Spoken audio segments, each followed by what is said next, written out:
اللہ کے پیارے حبیب صلی اللہ علیہ وسلم جو دنیا میں تشریف لائے تو آپ صلی اللہ علیہ وسلم نے تاریخ انسانیت کی سب سے بہترین جماعت تیار فرمائی، لوگوں کو اخلاق عظیمہ کا درس دیا اور ایسی جماعت بنائی کہ جن پر فرشتے بھی رشک کرتے تھے۔ نبی آتے رہے، آخر میں نبیوں کے امام آئے، وہ دنیا میں خدا کا آخری لے کر پیام آئے، جھکانے آئے بندوں کی جبیں اللہ کے در پر، سکھانے آدمی کو آدمی کا احترام آئے۔ وہ آئے جب تو عظمت بڑھ گئی دنیا میں انسان کی، وہ آئے جب تو عظمت بڑھ گئی دنیا میں انسان کی، وہ آئے جب تو انسان کو فرشتوں کے سلام آئے۔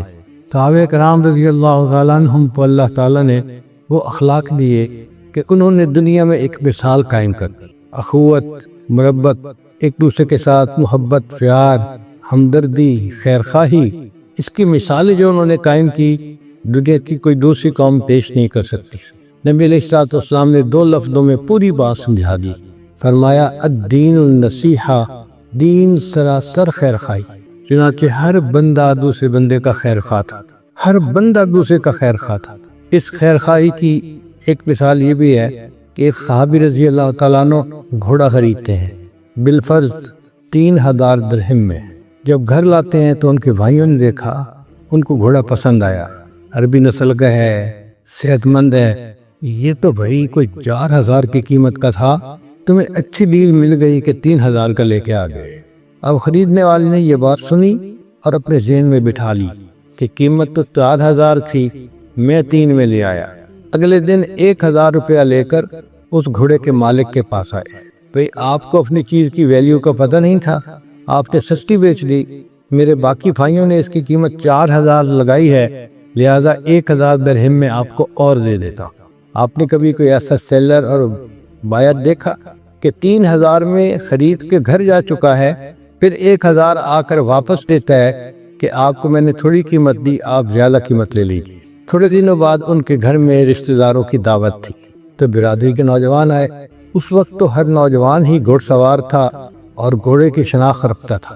برادری کے لوگوں نے جب اس گھوڑے کو دیکھا تو وہ کہنے لگے بھئی سچی بات تو یہ ہے کہ یہ تو 5000 میں بھی سستا تھا اگر مل جاتا، اور تم تو اس کو 3000 میں لے کے آئے، تو بہت اچھی ڈیل ہو گئی تمہاری۔ اب انہوں نے یہ کمنٹ سنے تو اگلے دن ایک اور 1000 درہم لے کر گئے اور گھوڑے کے مالک کو وہ بھی دے کے آ گئے۔ کچھ دنوں کے بعد گھوڑ سواری کا مقابلہ تھا۔ اگر آپ مدینہ طیبہ سے مکہ مکرمہ کی طرف چلیں تو دائیں طرف ایک میدان آتا ہے، اس پر لکھا ہوتا ہے سباق الخیل۔ سباق الخیل کا مطلب ہے گھوڑ دوڑ کا مقابلہ یہاں ہوتا تھا۔ اب جب مقابلہ ہوا تو اللہ کی شان دیکھیے کہ یہ گھوڑا جو تھا یہ ون کر گیا، یہ چیمپئن بن گیا۔ اب جب چیمپئن بن گیا تو ہر بندے نے تعریف کی، بڑا اچھا گھوڑا، بڑا اچھا گھوڑا، اور یہ تو 6000 کا بھی مل جائے تو بڑا سستا ہے۔ اب انہوں نے جب یہ کمنٹس لوگوں کے سنے تو پھر اس کے مالک کے پاس گئے، بھئی آپ کے پاس تو گھوڑا بہت قیمتی تھا، آپ کو تو اس کی ویلیو کا پتہ ہی نہیں تھا، ابھی لوگوں نے اس کی قیمت 6000 لگائی ہے، میں آپ کا نقصان نہیں کرنا چاہتا، 1000 اور دیجیے۔ 3000 میں بکنے والے گھوڑے کی قیمت انہوں نے 6000 درہم ادا کی۔ کوئی بندہ سوچ سکتا ہے کہ دلوں میں ایک دوسرے کی اتنی خیرخواہی تھی، کوئی کسی کا نقصان کرنے کے لیے بالکل راضی نہیں تھا۔ کتابوں میں لکھا ہے کہ حضرت عمر رضی اللہ عنہ کے زمانے میں ایک بندے نے زمین بیچی اور دوسرے نے زمین خریدی۔ زمین خریدنے والے نے سوچا کہ میں گہرا حل چلاتا ہوں تاکہ میری فصل اچھی ہو جائے۔ اب جب انہوں نے گہرا حل چلایا تو ان کو زمین کے اندر سے ایک ٹرنک ملا، ایک بکسہ ملا جس کے اندر سونے چاندی کے زیورات تھے، ان کی قیمت تو بہت زیادہ تھی۔ اب ہم جیسا کوئی بندہ ہوتا نا تو دائیں ہاتھ سے ٹرنک اس طرح اٹھا کے لے جاتا کہ بائیں ہاتھ کو پتہ نہ چلتا، لیکن وہ اچھے لوگ تھے۔ اس بندے نے سوچا یار میں نے تو زمین خریدی ہے نا، اس ٹرنک کی قیمت تو بہت زیادہ ہے، یہ میرا نہیں، یہ اس کا ہے جس سے میں نے زمین خریدی۔ چنانچہ اگلے دن اس کے دروازے پر ٹرنک لے کے پہنچ گئے، بھئی یہ زمین سے نکلا ہے، یہ میرا نہیں، یہ آپ کا ہے۔ اب جو زمین بیچنے والا تھا وہ کہنے لگا دیکھو بھئی جب میں نے زمین بیچ دی تو اب زمین میں سے جو نفع نکلے گا وہ تمہارا ہوگا، میرا نہیں ہے کوئی واسطہ۔ یہ کہتا ہے جی آپ کا حق ہے، وہ کہتے ہیں نہیں آپ کا حق ہے۔ فیصلہ کیسے ہو؟ عدالت میں مقدمہ ہو گیا۔ آج ہمارے ہاں عدالتوں میں عداوتیں ملتی ہیں، اس وقت عدالتوں میں یہ مقدمے آتے تھے، ایک بندہ کہتا ہے جی میرا حق نہیں اس کا ہے، اور دوسرا کہتا ہے جی نہیں میرا حق نہیں، یہ اس بھائی کا حق ہے، فیصلہ قاضی کرے گا۔ قاضی نے دونوں کی رودار سنی، پھر انہوں نے کچھ ان کے حالات سنے، اور بالآخر انہوں نے ججمنٹ یہ دی کہ بھئی میں اس کیس کی ججمنٹ تو نہیں دے سکتا کہ کس کا حق ہے اور کس کا حق نہیں ہے، البتہ اتنی بات ہے کہ تم میں سے ایک کے ہاں بیٹا جوان ہے اور دوسرے کے ہاں بیٹی جوان ہے، میرا مشورہ یہ ہے کہ ان دونوں کا آپس میں نکاح کر دیا جائے اور حق مہر کے طور پہ ان کو یہ خزانہ دے دیا جائے۔ ایک زمانہ تھا کہ ہم ایک دوسرے کے اتنے خیر خواہ ہوتے تھے، عدالتوں میں مقدمے اس طرح کے آیا کرتے تھے، اور یہ سلسلہ اگر آپ دیکھیں تو چلتا رہا آگے۔ امام اعظم ابو حنیفہ رحمۃ اللہ علیہ کپڑے کی دکان کرتے تھے اپنی جوانی میں، عام طور پر وہ عصر کی نماز کے بعد دکان بند کرتے تھے۔ ایک دن ظہر کے بعد دکان بند کر کے آ رہے، کسی نے کہا نعمان آج دکان جلدی کیوں بند کر دی؟ فرمانے لگے آج آسمان پر بادل ہیں اور ویزیبلٹی اچھی نہیں ہے، میں نے دکان بند کر دی کہ کوئی گاہک کم قیمت کپڑے کو بیش قیمت سمجھ کے نہ خرید لے، اس کو دھوکہ نہیں ہونا چاہیے، دکان ہی بند کر دیتا ہوں۔ یعنی دکانداروں کو اتنا گاہک کا خیال ہوتا تھا کہ وہ وقت سے پہلے دکان بند کر دیتے تھے کہ گاہک کو دھوکہ نہیں لگنا چاہیے۔ امام اعظم حنیفہ رحمۃ اللہ کے پاس کپڑے کا ایک تھان تھا جس کی قیمت 400 دینار تھی یا درہم تھی، تو ان کی دکان پر ایک نوجوان کام کرنے والا تھا، اس کے پاس مدینہ طیبہ کا ایک بندہ آیا اور اس نے آ کے اس سے پوچھا بھئی مجھے کپڑا پسند ہے، کتنے میں دو گے؟ اس نے کہا جی 1000 دینار میں۔ تو اس کو کپڑا پسند آیا تھا، اس نے 1000 دینار دیے، اس کو خرید لیا۔ اب جب امام صاحب دکان پر تشریف لائے تو آپ نے اس نوجوان سے پوچھا کہ بھئی وہ تھان کتنے کا بیچا؟ اس نے کہا جی 1000 کا۔ بھئی اس کی قیمت تو 400 تھی۔ حضرت جی مدینے کا ایک بندہ آیا تھا اور وہ خرید کے چلا گیا۔ امام صاحب نے کہا یہ بتاؤ کہ اس کی وضع تک ایسی تھی، نام کیا تھا؟ نام کا پتہ چلا۔ امام اعظم حنیفہ رحمۃ اللہ علیہ کوفہ سے مدینہ کا سفر کر کے آئے اور اس بندے کے گھر میں آ کر اس کو 600 دینار اس کے واپس کر دیا۔ ہر بندے کے اندر خیر خواہی تھی، کیونکہ نبی علیہ السلام نے یہ فرما دیا تھا الدین النصیحہ، دین سراسر خیر خواہی ہے، یعنی جو بندہ خیر خواہ ہے نا وہی دیندار ہے، اور جو بندہ دیندار ہوگا وہی خیر خواہ ہوگا۔ یہ نہیں ہو سکتا کہ دیندار بھی ہو اور بدخواہ بھی ہو، یہ ہو ہی نہیں سکتا۔ دینداری اور خیر خواہی ایک دوسرے کے ساتھ لازم و ملزوم ہے۔ بغداد جن دنوں میں مسلمانوں کا بڑا مرکز ہوتا تھا تو کافروں نے ایک آدمی کو بھیجا کہ جاؤ ذرا دیکھ کے آؤ مسلمانوں کے ماحول میں کون سی وہ خاص بات ہے یہ جہاں جاتے ہیں فتح ان کے قدم چومتی ہے۔ تو وہ آدمی بغداد شہر میں آیا، اس کو بھوک لگی ہوئی تھی، اس نے سوچا میں کھانا کھا لیتا ہوں، ایک ریسٹورنٹ پہ کھانا کھانے کے لیے گیا۔ جب وہ کھانا کھا رہا تھا نا اس نے دیکھا کہ ایک اور آدمی قریب کھانا کھا رہا ہے اور وہ کبھی کبھی اس کی طرف دیکھتا بھی ہے۔ اس سے دل میں سوچا کہ میں چونکہ نوارد ہوں، اجنبی آدمی ہو، تو یہ مجھے غور سے دیکھ رہا ہے کہ یہ کون آدمی ہے۔ جب اس نے کھانا کھا لیا تو وہ کاؤنٹر پہ آیا کہ میں پیمنٹ کر دوں۔ کاؤنٹر پہ آدمی تھا، اسے پوچھا بھی بتاؤ میرے کھانے کا بل کتنا بنا؟ اس نے کہا جناب بل تو اتنا بنا مگر بل کی تو پیمنٹ ہو گئی۔ بل کی پیمنٹ کیسے ہو گئی؟ اس نے کہا وہ آپ کے قریب جو دوسرا بندہ بیٹھا تھا نا جو بار بار آپ کا چہرہ دیکھ رہا تھا، وہ میرے پاس آیا، اس نے اپنے کھانے کا بھی بل دیا اور مجھے کہنے لگا کہ یہ شخص مجھے پردیسی محسوس ہوتا ہے، آج یہ میرا مہمان ہے، پیمنٹ میں کر دیتا ہوں، بتانے کی ضرورت نہیں، اجر تو مجھے اللہ نے دینا ہے۔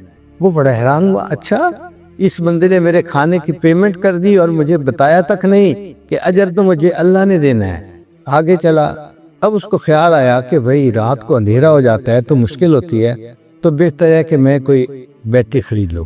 چنانچہ ایک دکان پر گیا اور اس کو کہا مجھے 3 سیل والی بیٹری دے دو۔ اس نے کہا جناب 3 ریال میں ملے گی۔ بھئی ایک بیٹری دے دے۔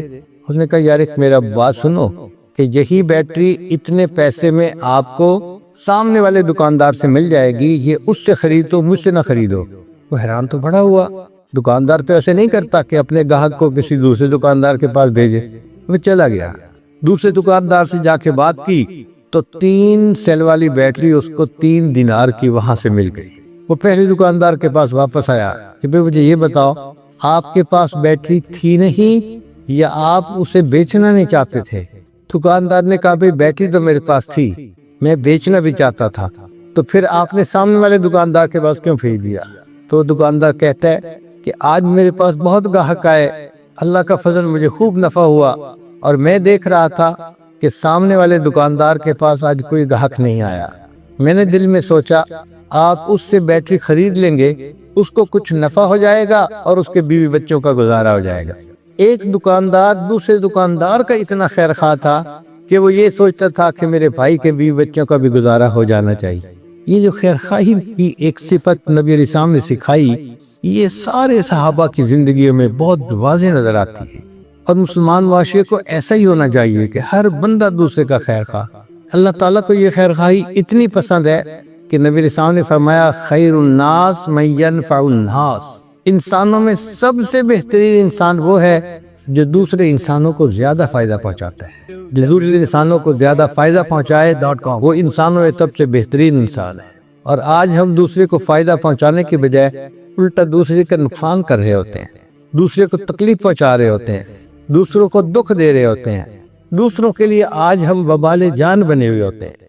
قرآن مجید کی ایک سورت ہے، اس کا نام ہے النمل۔ نمل کا مطلب ہوتا ہے چیونٹی۔ اب پڑھنے والا حیران ہوتا ہے یہ اللہ کا کلام ہے اور اس میں چیونٹی کا نام پر ایک سورت کا نام ہے اور چیونٹی کا واقعہ بھی اس میں لکھا گیا ہے، تو حیرت ہوتی ہے کہ اللہ آپ اتنے عظیم اور آپ ایک چیونٹی کا واقعہ قرآن میں نقل کر رہے ہیں۔ وہ واقعہ کیا تھا کہ کچھ چیونٹیاں چل رہی تھی، ایک چیونٹی کو محسوس ہوا کہ سلیمان علیہ السلام کا لشکر آ رہا ہے۔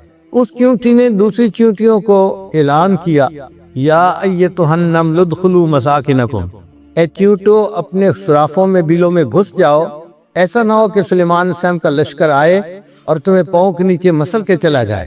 وہ جو ایک چیونٹی نے دوسری چیونٹیوں کی خیر خواہی کی، اللہ کو یہ بات اتنی پسند آئی، اللہ نے سورت کا نام بھی چیونٹی کے نام پر رکھا اور اس واقعے کو بھی قرآن کا حصہ بنا دیا۔ اگر چیونٹی کی خیر خواہی اللہ کو اتنی اچھی لگتی ہے تو ایک انسان اگر دوسرے انسان کی خیر خواہی کرے گا تو یہ بات اللہ کو کتنی اچھی لگے گی۔ اس لیے ہمیں چاہیے کہ ہم اپنے اندر خیر خواہی کا جذبہ پیدا کریں، ہر ایک کی خیر خواہی، ہر ایک کی خیر خواہی۔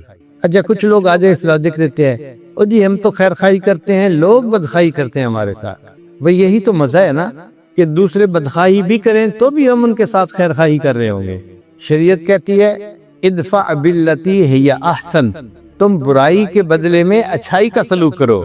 اگر پیشاب سے کپڑا ناپاک ہو جائے تو وہ پاک پانی سے دھلتا ہے نا، پیشاب سے تو نہیں دھلتا۔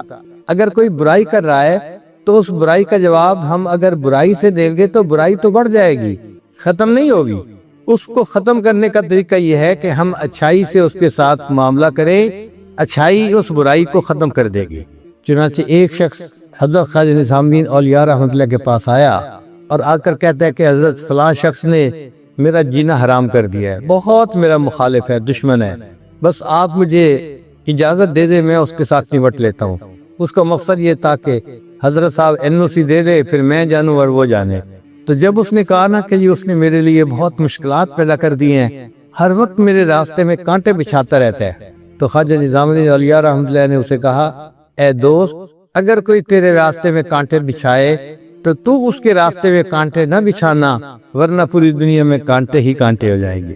اگر کوئی تیرے راستے میں کانٹے بچھائے تو اس کے راستے میں کانٹے نہ بچھانا، ورنہ پوری دنیا میں کانٹے ہی کانٹے ہو جائیں گے۔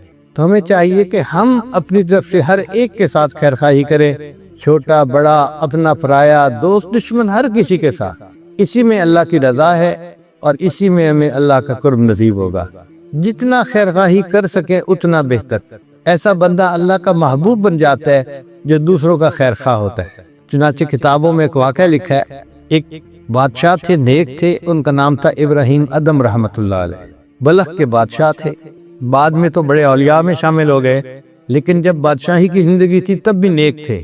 ایک دن انہوں نے خواب دیکھا کہ کمرے میں بہت روشنی ہے اور ایک بوڑھا سفید بالوں والا بیٹھا ہوا کچھ لکھ رہا ہے، اس کے قریب کچھ رجسٹر پڑے ہوئے تھے۔ تو یہ قریب گئے اور جا کے پوچھا کہ تم کون ہو؟ اس نے کہا میں فرشتہ ہوں۔ کیا لکھ رہے ہو؟ میں ان لوگوں کے نام لکھ رہا ہوں جو اللہ سے محبت کرنے والے ہیں۔ تو ابراہیم ادم نے ان سے پوچھا اچھا پھر بتاؤ اس رجسٹر میں میرا بھی نام ہے؟ اس نے کہا نہیں، آپ کا تو نام نہیں ہے، آپ تو بادشاہ ہے، عیش کی زندگی گزار رہے ہیں، آپ اللہ سے محبت کرنے والے کہاں؟ تو ابراہیم ادم رحمۃ اللہ علیہ تھوڑی دیر خاموش رہے، پھر کہنے لگے بھائی دیکھو، میں سارا دن اللہ کے بندوں کے کام سنوارتا ہوں، ان کی مشکلات کا حل نکالتا ہوں، تو اگر میں اللہ سے محبت کرنے والوں میں شامل نہیں تو میرا نام اس فہرست میں لکھ دو جو اللہ کے بندوں سے محبت کرتے ہیں۔ تو فرشتے نے کہا اچھا ٹھیک ہے میں لکھ لوں گا۔ پھر فرشتے نے کہا اچھا میں آپ کا نام دوسرے رجسٹر میں دیکھتا ہوں۔ اب دوسرے رجسٹر میں دیکھا تو سب سے پہلے ابراہیم ادم کا نام تھا۔ ابراہیم ادم نے کہا یہ رجسٹر کون سا ہے؟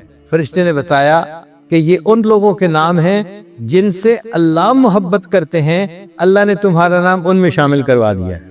تم اللہ کے بندوں سے محبت کرتے ہو، اس کے بدلے اللہ تم سے محبت کرتے ہیں۔ خدا کے بندے تو ہیں ہزاروں، بنوں میں پھرتے ہیں مارے مارے، میں اسی کا بندہ بنوں گا جس کو خدا کے بندوں سے پیار ہوتا۔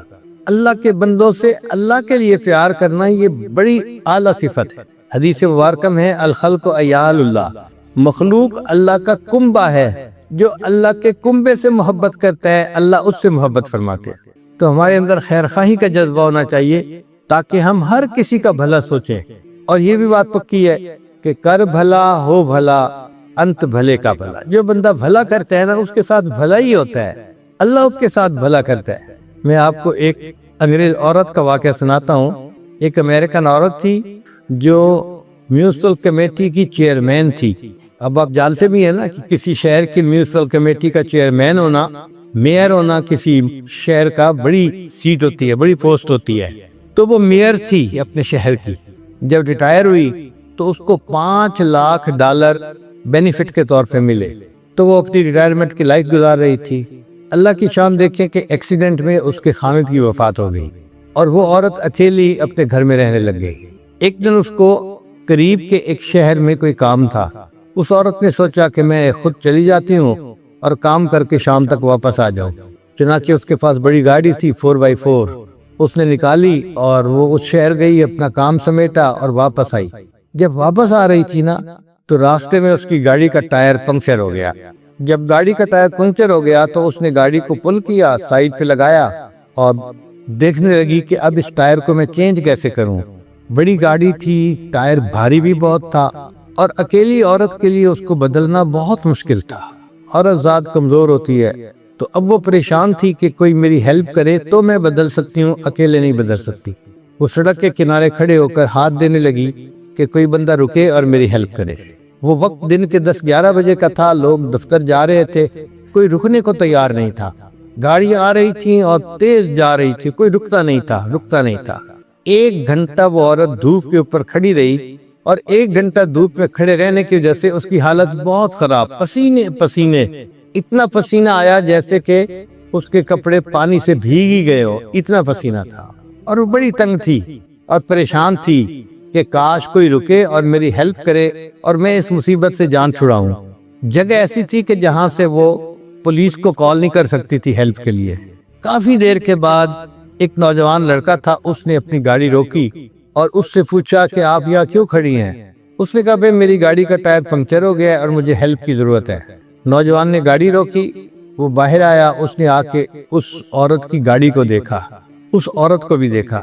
اس نوجوان نے محسوس کیا کہ عورت پسینے میں شرابور ہے اور بہت مشکل کے حال میں ہے، دھوپ پہ جو کھڑی رہی اتنا سا۔ تو اس نوجوان نے اس عورت کو کہا کہ دیکھیں آپ کو بہت پسینہ آیا ہوا ہے اور آپ بہت پریشان ہیں، تو آپ میری گاڑی میں جا کے اگلی سیٹ پہ بیٹھ جائیں، اے سی چل رہا ہے، آپ اے سی والی جگہ پہ بیٹھیں گی نا تو آپ کی طبیعت بحال ہو جائے گی، اور اس گاڑی کا ٹائر تو میں اکیلا بھی بدل لوں گا، میں نوجوان ہوں، مجھے کوئی ضرورت نہیں کسی ہیلپ کی۔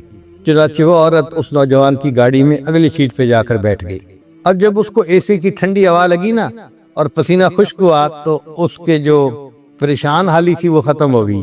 اب وہ دیکھ رہی تھی کہ وہ نوجوان لڑکا اس کی گاڑی کا ٹائر چینج کر رہا تھا، تو اس کے ذہن میں خیال آیا یہ کتنا اچھا نوجوان ہے کہ جس نے میری ہیلپ کی، میری تکلیف کو سمجھا اور اس نے اپنا ٹائم لگایا، اور وہ دیکھو مشقت اٹھا رہا ہے اور گاڑی کا ٹائر بدل رہا ہے۔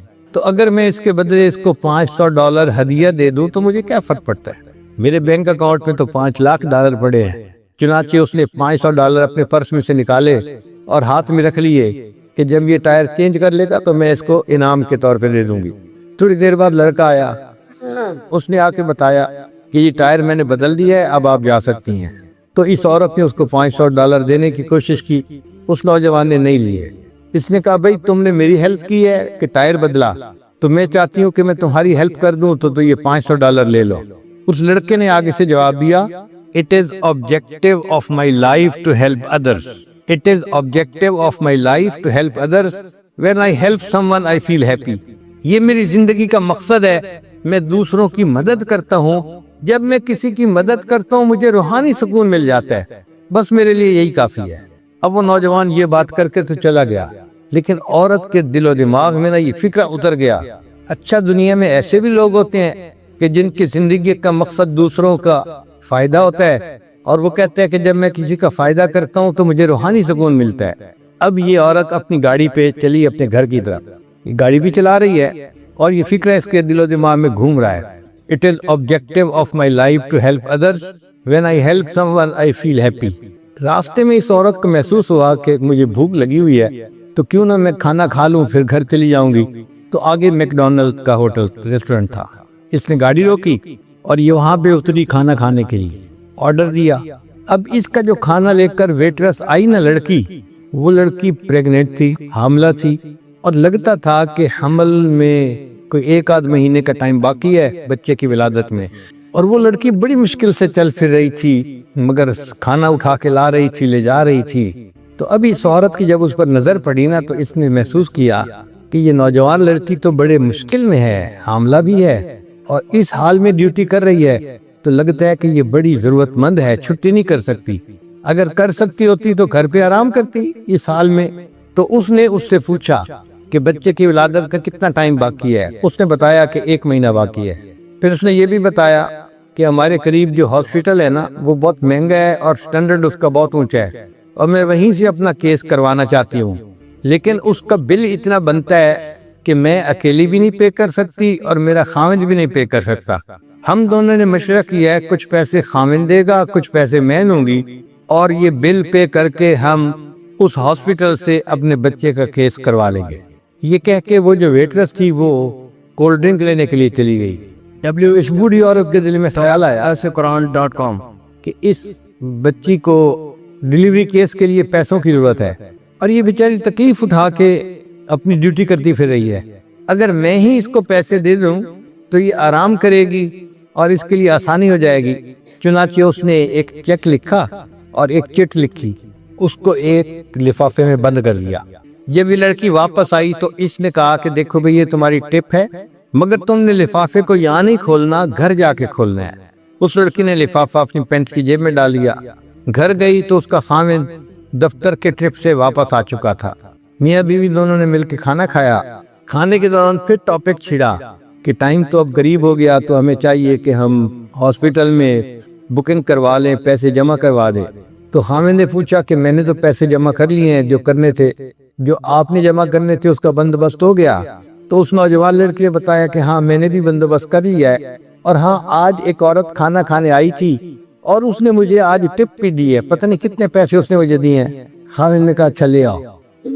چنانچہ وہ لڑکی گئی اور پینٹ کی جیب سے وہ لفافہ نکال کے لے آئی اور اپنے ہسبینڈ کو پکڑا دیا کہ یہ اس نے مجھے لفافہ دیا تھا۔ ہسبینڈ نے جب وہ لفافہ کھولا تو اس کے اندر ایک چیک تھا اور وہ $5000 کا تھا۔ بچے کے ڈیلیوری کیس پر $5000 کی کیس، اس نے پوری کی پوری جو فیس تھی وہ اس میں دے دی، تو $5000 کا چیک تھا، اور ساتھ ایک چٹ سی، اور چٹ کے اوپر لکھا ہوا تھا It is objective of my life to help others. When I help someone, I feel happy. اور یہ وہی لڑکا تھا جس نے اس عورت کی گاڑی کا ٹائر چینج کیا تھا۔ لڑکے نے اس عورت کی گاڑی کا ٹائر چینج کیا تھا اور یہ فکرہ بولا تھا۔ عورت کو یہ فکرہ اچھا لگا، اب وہ دیکھو اس کی بیوی کو ٹپ دے رہی ہے اور یہی فکرہ لکھ کے اس کو لفافے کے اندر ڈال رہی۔ It is objective of my life to help others. When I help someone, I feel happy. دل چاہتا ہے کہ آج ہمارے نوجوان اس کو مقصد زندگی بنا رہے کہ میری زندگی کا مقصد یہ ہے کہ میں نے دوسروں کے کام آنا ہے، میں نے دوسروں کی ہیلپ کرنی ہے، اور جب میں کسی کی ہیلپ کروں گا اس کے بدلے اللہ مجھے دلی سکون عطا فرمائے۔ تو خیر خواہ انسان، بہترین انسان اللہ کا پسندیدہ انسان ہوتا ہے۔ اللہ ہمیں بھی یہ صفت عطا فرما دے۔ ہمارے اکابر دوسروں کی خیر خواہی کرتے تھے، چنانچہ ایک بزرگ تھے، ان کا نام تھا عثمان خیر آبادی رحمۃ اللہ علیہ۔ عثمان خیر آبادی رحمۃ اللہ علیہ، ان کی بقالہ کی دکان تھی، کریانے کی دکان تھی۔ اس زمانے میں یہ پلاسٹک کے یا کاغذ کے روپے نہیں ہوتے تھے بلکہ چاندی کے روپے ہوتے تھے، اور چاندی کے روپے جب زیادہ ہاتھوں میں چلتے تھے نا تو ان کا پرنٹ تھوڑا گھس جاتا تھا تو پڑھنا مشکل ہو جاتا تھا، تو دکاندار کہتے تھے بھئی یہ سکہ کھوٹا ہے، میں نہیں لیتا۔ ہم نے اپنے بچپن میں یہ زور دیکھا ہے، ہم کئی مرتبہ خود روپے لے کے جاتے تھے دکان سے سودا لینے کے لیے، اور دکاندار کہتا تھا یہ 54 کھوٹی ہے، یہ 58 کھوٹی ہے، یہ واپس لے جاؤ، تو وہ واپس کر دیتا تھا۔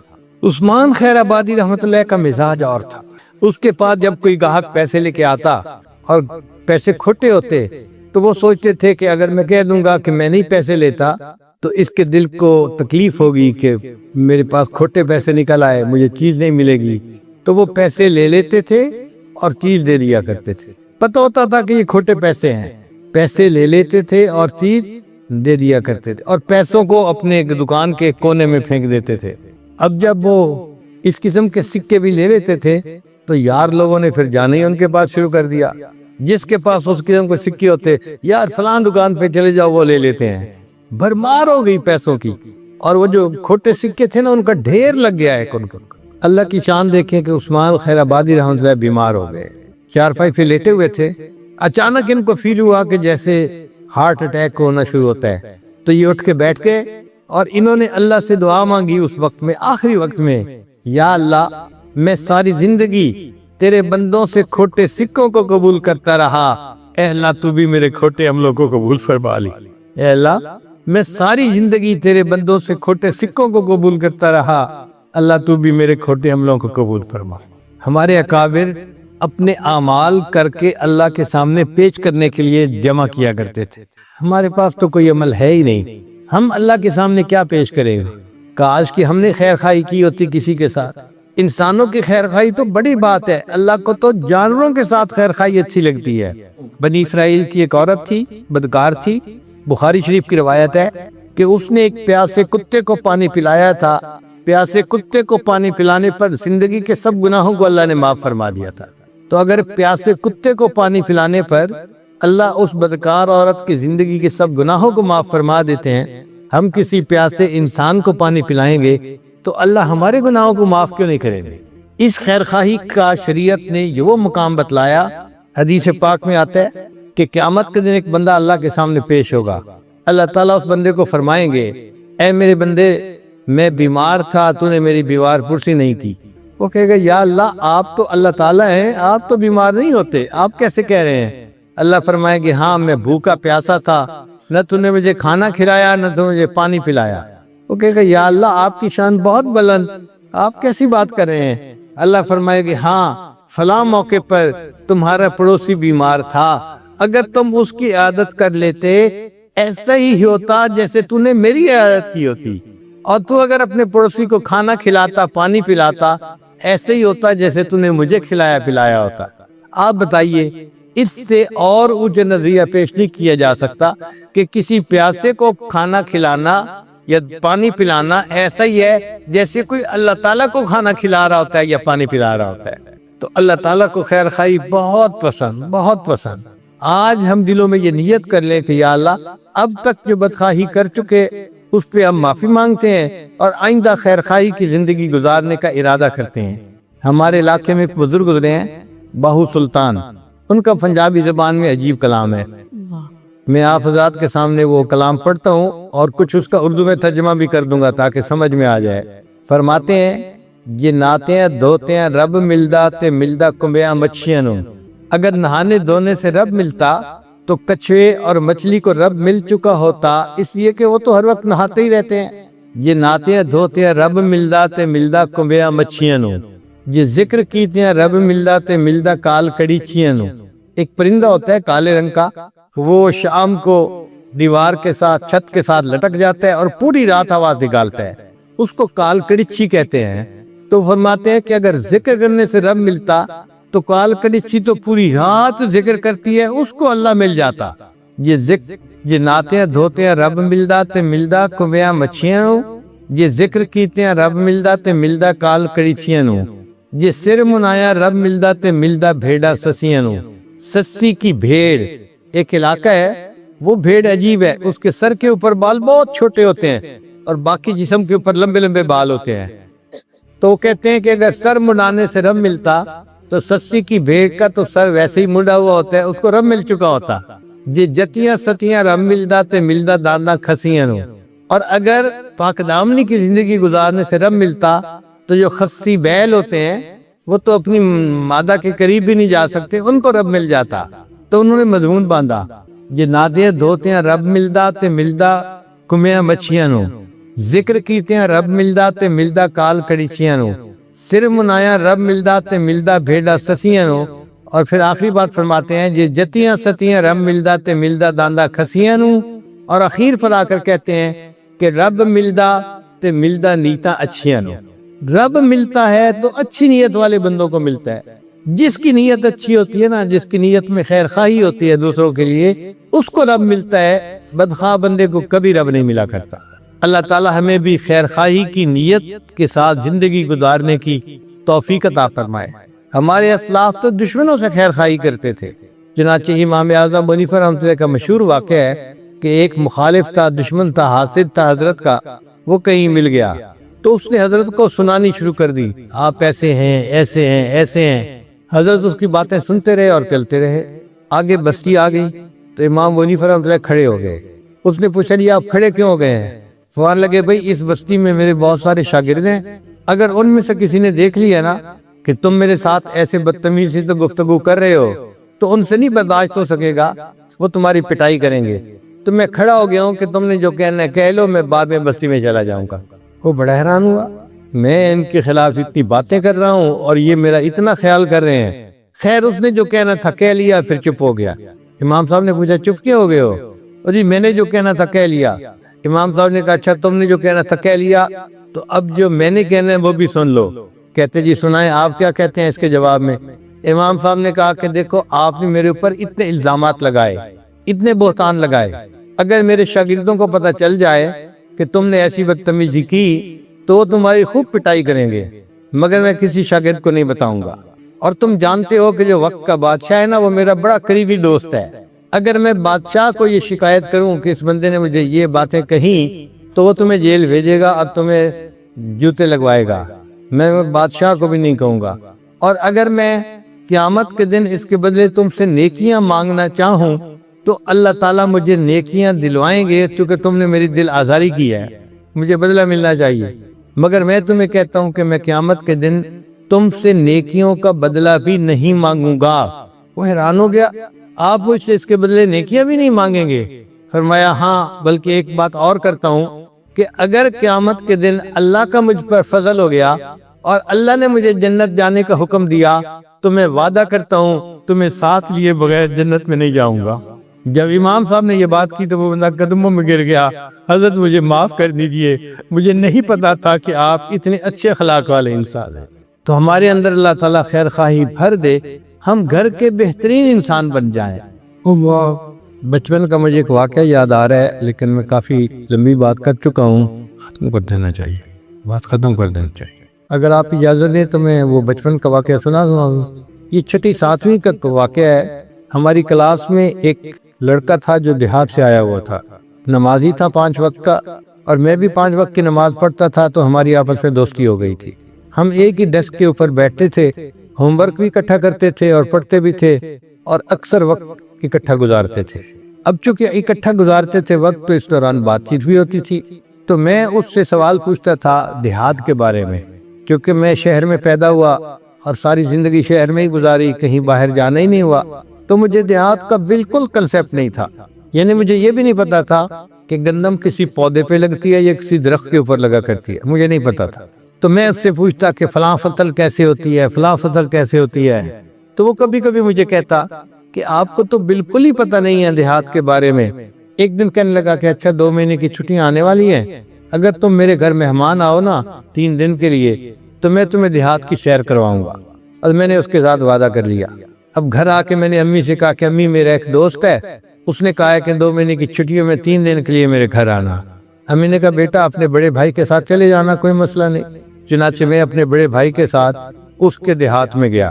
رات کو ہم نے کھانا کھایا، سو گئے، صبح اٹھے تو بڑا سہانا موسم تھا۔ دیہات میں گرمیوں کے موسم میں صبح کا وقت بڑا ٹھنڈا اور سہانا وقت ہوتا ہے، فجر کی نماز کے بعد وہ مجھے کہنے لگا کہ چلو آپ کو میں سیر کرواتا ہوں کھیتوں کی۔ تو ہم نکلے جی کھیتوں کی سیر کرنے کے لیے۔ وہ مجھے بتا رہا تھا یہ شلجم کی فصل ہے، یہاں مولی لگی ہوئی ہے، یہاں گاجر لگی ہوئی ہے، یہ سرسوں کا ساگ ہے، یہ فلاں ہے، یہ وہ مجھے فصلیں دکھاتا جا رہا تھا اور میں دیکھتا جا رہا تھا۔ اس دوران ایک ٹکڑا زمین کا تھا جو بالکل خشک پڑا ہوا تھا، اس پر کوئی فصل نہیں تھی، مگر اس خشک زمین کے ٹکڑے پر جگہ جگہ گوبر کی ڈھیریاں لگی ہوئی تھی، چھوٹی سی ڈھیری یہاں پھر وہاں پھر وہاں، ترتیب کے ساتھ ڈھیریاں لگی ہوئی تھی۔ مجھے یہ دیکھ کر بڑی حیرت ہوئی۔ میں نے اس سے کہا کہ بھائی یہ بتاؤ کہ یہ گوبر کی ڈھیریاں کیوں لگی ہوئی ہیں؟ اس نے کہا یار مجھ سے نہ پوچھو، وہ جو دیہاتی ہے نا ہل چلا رہے ہیں اسی سے پوچھو، وہ تمہیں جواب دے گا۔ تو میں چھوٹا بچہ تھا، میں اس دیہاتی کے پاس چلا گیا۔ میں نے اس کو جا کے کہا کہ انکل یہ آپ نے زمین کے اندر سبزی لگانی ہے؟ اس نے کہا بالکل سبزی لگانی ہے۔ تو انکل یہ یہاں پر گوبر کیوں پڑا ہوا ہے؟ اس نے کہا یہ میں نے مٹی میں ملانا ہے۔ میں نے کہا نہیں، اس مٹی میں تو سبزی لگے گی اور سبزی ہم نے کھانی ہوتی ہے، اور یہ گوبر تو ناپاک ہے اور گندا ہے اور نجاست ہے، اور یہ آپ اس میں کیوں ملا رہے ہیں؟ اس نے کہا بچے تمہاری نظر میں یہ گندا ہے، گوبر ہے، ناپاک ہے، بدبودار ہے، میری نظر میں یہ فرٹیلائزر ہے۔ میں مٹی میں ملاؤں گا نا تو میری فصل کا سائل بھی اچھا ہو جائے گا اور ٹیسٹ بھی اچھا ہو جائے گا۔ اب اس زمانے میں مجھے اس کی بات سمجھ نہیں آئی، میں ایسے ہی واپس آ گیا، میں نے اس کا آئیڈیا بارو نہیں کیا۔ لیکن آج اس دور میں جب میں اپنے بچپن کے اس واقعے کو سوچتا ہوں تو میں محسوس کرتا ہوں کہ دیکھو جسے ہم گوبر کہتے ہیں، گند کہتے ہیں، نجاست ہے، جو کپڑوں میں لگ جائے ناپاک ہو جاتے ہیں، نماز نہیں ہوتی، وہ گند اور گوبر اگر مٹی میں ملا دیا جائے تو وہ مٹی کو فائدہ پہنچا دیتا ہے۔ ہم انسان ہو کر اگر ساتھ والے انسان کو فائدہ نہیں پہنچاتے تو کہیں قیامت کے دن اللہ کی نظر میں گند اور گوبر سے گئے گزرے تو نہیں کہلائیں گے۔ اللہ فرمائے کہ میرے بندے تو کس کام کا بندہ کہ گوبر نے تو ساتھ والے کو فائدہ پہنچا دیا اور تو نے انسان ہو کر اپنے ساتھ والے کو کوئی فائدہ نہیں پہنچایا۔ اس لیے ہمیں چاہیے کہ ہم خیر خواہی کا جذبہ اپنے اندر بیدار کریں اور عہد اور ارادہ کریں۔ ہم نے دوسروں کو ستانا نہیں ہے، ہم نے دوسروں کے کام آنا ہے اور ان کی مشکلات کو اپنا بنا لینا ہے۔ انشاءاللہ ہم اللہ کے بندوں کے ساتھ خیر خواہی کریں گے، اس کے بدلے اللہ ہمیں قیامت کے دن اپنی رضا عطا فرمائیں گے۔